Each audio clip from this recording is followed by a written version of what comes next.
E aí, galera, tudo bem? Eu sou a professora Thaís Nunes, de Ciências Humanas, e hoje a gente vai falar sobre um assunto que deu ar da graça finalmente no ano passado novamente, e é sobre o primeiro governo Vargas, a primeira fase do governo Vargas. Vocês perceberam que eu pensei primeira fase, falei primeiro, mas é isso, né? A cabeça do jovem moderno é assim mesmo, a gente supera. E quando a gente fala sobre o primeiro governo Vargas, a gente não fala sobre 1930 a 34. A gente fala sobre 1930 a 1945. São 15 anos de governo. É governo, meu bom, até você dizer chega. E é isso aí.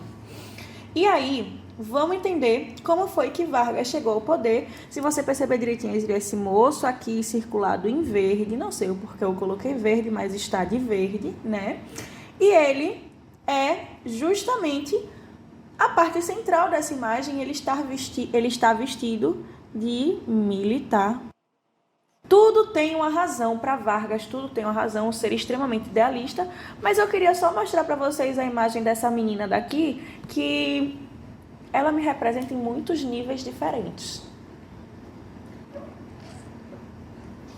A gente só segue agora, tá?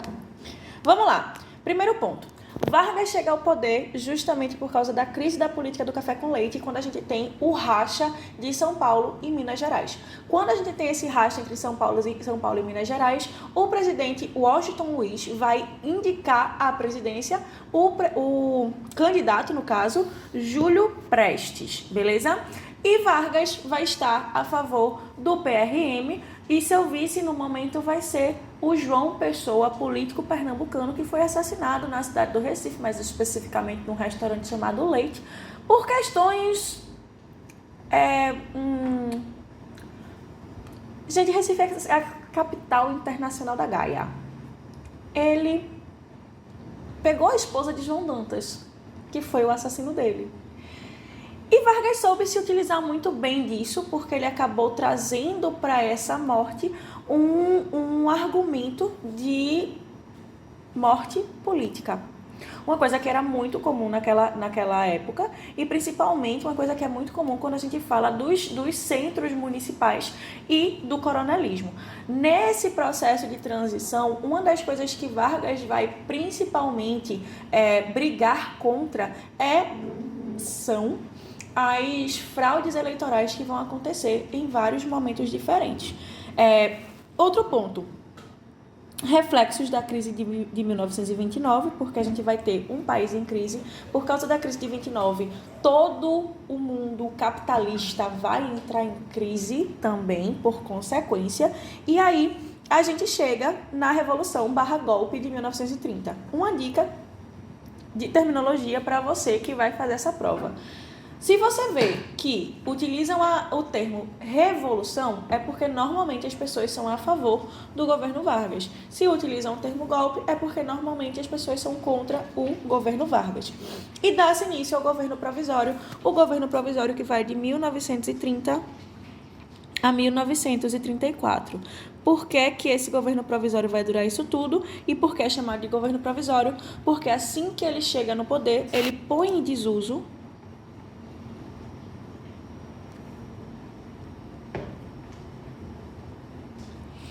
a Constituição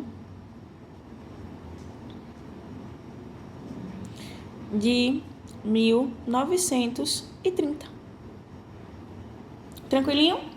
E aí, gente, o que é que vai acontecer? A partir do momento que a gente põe... Eita, eu tô ficando louca. A Constituição não é de 1930, minha gente. Me perdoa. 1891. E aí, gente, qual vai ser a grande questão? Quando ele chega ao poder tirando do cargo de importância um presidente que era paulista. Então, ele vai tirar Júlio Prestes, que é um presidente paulista, e vai conseguir o ódio das pessoas de São Paulo. Tranquilo? A partir de então, a gente vai ter uma questão muito importante nesse processo. A gente vai ter uma série de revoltas e a gente vai ter a chamada Revolução Constitucionalista, que vai acontecer no ano de 1932. Tranquilo? Olha aqui, isso aqui é um bandeirante, certo? Isso aqui é um bandeirante. Em alguns desses protestos, a gente vai ter uma problemática muito séria de violência, de repressão. E em um deles, a gente vai ter a morte desses 4 jovens, que eram jovens de classe média: Martins, Miragaia, Drauzio e Camargo. A partir do momento que eles são assassinados nesses protestos, o que é que vai acontecer? Vargas vai conseguir, de fato e de direito, a grande oposição dos paulistas. E a partir de então, eles vão justamente trazer esse conflito da Revolução Constitucionalista. Essa revolta começa em julho de 1932, acaba em novembro de 1932, São Paulo é derrotado, Vargas continua no poder, mas Vargas vai conceder algumas pequenas vitórias e um pouquinho de sabor de vitória aos paulistas, dentre outras coisas porque ele quer se manter no poder, tranquilo? E aí ele vai chamar a Constituinte, e a Constituinte, que começa em 1933, vai gerar a Constituição de 1934. Tranquilo, gente? As características da Constituição de 1934 serão: primeiro ponto, voto secreto. Além disso, ele vai criar a Justiça Eleitoral, a fim de diminuir a quantidade de fraudes eleitorais que aconteciam durante o período do café com leite.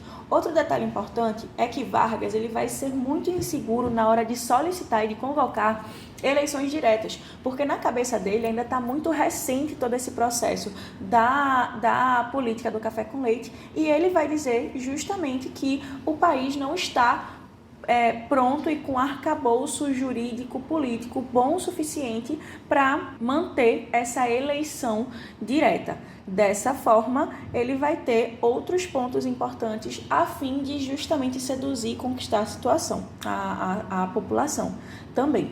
Outro ponto, ele vai formalizar o voto feminino. O voto feminino que foi trazido no Código Eleitoral de 1932 vai ser anexado à Constituição de 1934 e o voto passou a ser obrigatório para maiores de 18 anos, além dele nacionalizar o subsolo e as quedas d'água do país. Qual é a grande questão? Vargas deveria governar até o ano de 1938. Ele foi eleito por eleições indiretas após a promulgação da Constituição de 1934, justamente com o objetivo de continuar no poder até quando ele pudesse continuar. Uma das maiores problemáticas que Vargas vai encontrar no seu governo constitucional vai ser, a partir do ano de 1935, a briga entre integralistas e aliancistas. O movimento integralista brasileiro vai ser meio que um fascismo à moda brasileira, enquanto que os aliancistas eles vão ser pessoas voltadas às ideologias de esquerda, tranquilo? Então, teremos o movimento integralista contra a Aliança Nacional Libertadora. Um detalhe importante é que os líderes desses dois grupos são Plínio Salgado e Carlos Prestes. Carlos Prestes, ele foi tenente, foi altamente atuante no movimento tenentista. A coluna Prestes, ela vai levar Carlos Prestes a ser conhecido mundialmente. Após a expulsão dele, no caso, após o exílio dele na Bolívia, ele passou um tempo na União Soviética, fazendo com que ele entrasse em contato com as ideologias comunistas e fosse um dos fundadores do Partido Comunista Brasileiro futuramente. Quando Carlos Prestes ele começa a Aliança Nacional Libertadora, ele começa justamente questionando Vargas e questionando esse mantimento do poder de Vargas e essa eleição indireta no qual ele vai conseguir se eleger. Tranquilo? E aí ele vai ser totalmente oposto ao integralismo. O integralismo é uma extrema-direita e o ANL é uma esquerda. Tranquilo? Carlos Prestes vai ser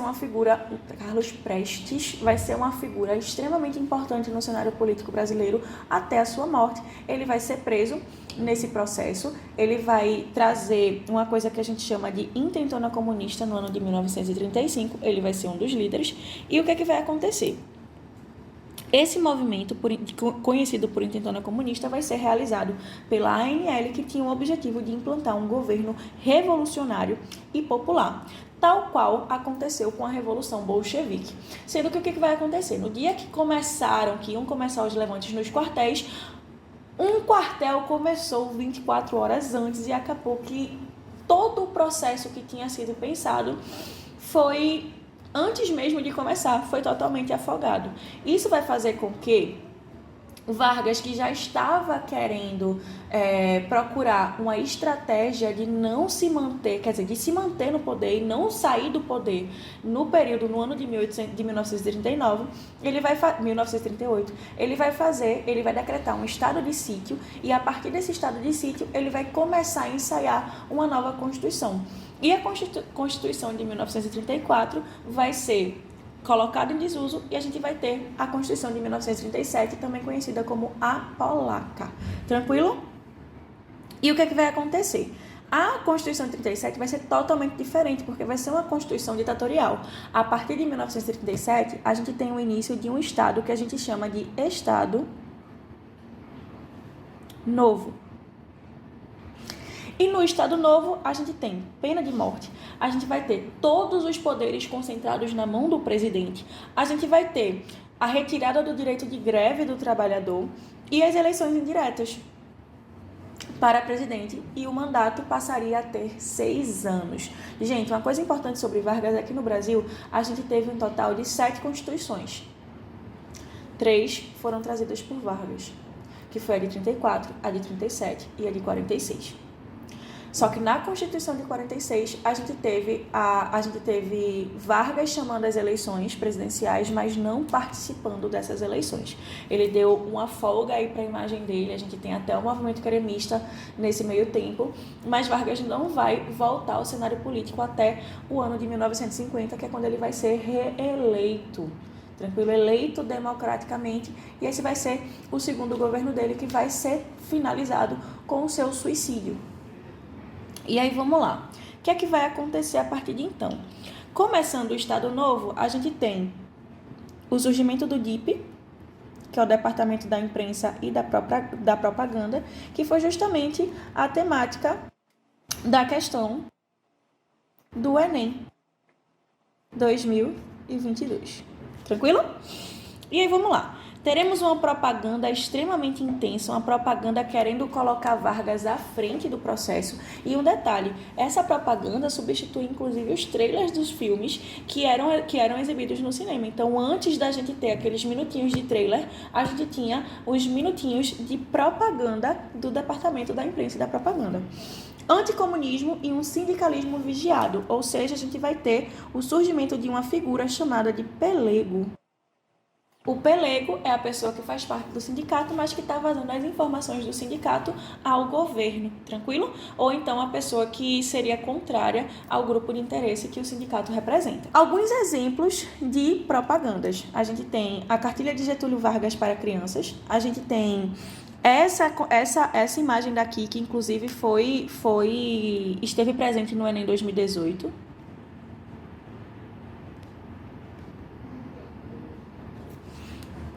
E a gente tem essa propaganda exaltando o Brasil. Por que a gente diz que é um governo com semelhanças fascistas? Porque ele vai ter propagandas muito parecidas com propagandas, por exemplo, nazistas, com estratégias de governo do fascismo e assim por diante. E aí, outra coisa que a gente tem é a CLT.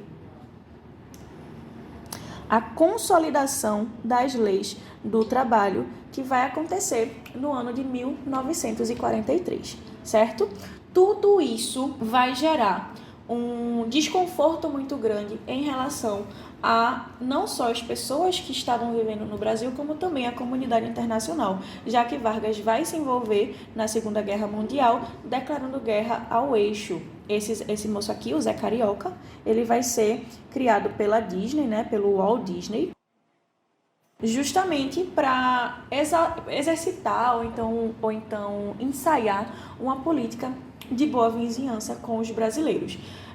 O Brasil não vai simplesmente declarar guerra ao eixo porque os Estados Unidos pediram, tá, gente? O Brasil declara guerra ao eixo porque Dentre outras coisas, a gente teve o abate de alguns navios mercantes quando o Brasil já tinha declarado neutralidade ao conflito. Existe uma regra no direito internacional que você tem que deixar claro que você não faz parte do conflito armado. Então, você tem que declarar neutralidade. Então, o Brasil declarou neutralidade e a Alemanha abateu alguns navios mercantes brasileiros e nisso o Brasil perdeu alguns civis, perdeu inclusive pessoas que não tinham nada a ver com o conflito e que só estavam levando mercadoria brasileira para ser comercializada. Porque o Brasil não queria entrar em conflito com a Alemanha, nem com nenhum país do processo aí que estava envolvido na Segunda Guerra Mundial, justamente porque o Brasil tinha acordos comerciais com todos esses países também. Nesse momento foi criada a Força Expedicionária Brasileira, a FEB, que foi extinta logo ao fim da Segunda Guerra Mundial, e a Força Aérea Brasileira, a FAB. E o exemplo, como eu acho muito interessante que o brasileiro, ele tem alma de zoação, sabe? Porque é o seguinte, quando o Brasil declarou guerra à Alemanha, demorou muito para a FEB ser enviada, para as primeiras expedições brasileiras serem enviadas ao conflito. E aí os brasileiros diziam que o Brasil só ia entrar na guerra se a cobra fumasse. Pois bem, a cobra fumou. E como vocês podem ver nessa imagem, o símbolo da FEB é uma cobra fumando. Eu acho maravilhoso a capacidade do brasileiro, sabe? E essa imagem aqui tá meio ruim de ver, mas nesse míssil que o cara tá engatilhando, tá escrito no caso, a cobra está fumando. Gente, Brasil sendo Brasil. Ao fim da guerra, a gente vai ter um grande questionamento à imagem de Vargas, principalmente porque ele foi uma pessoa que teve um comportamento ditatorial, se organizou e se juntou a países democráticos e que questionavam as ditaduras e, consequentemente, isso vai gerar um desconforto à população, em que as pessoas vão chegar e vão questionar, tá, meu bom, o que é que vai acontecer a partir de então? Porque tu lutou contra as ditaduras, mas tu é uma ditadura. Isso vai fazer com que, junto ao processo e a tendência de redemocratização que o mundo vai passar, o Brasil também vai passar por uma redemocratização.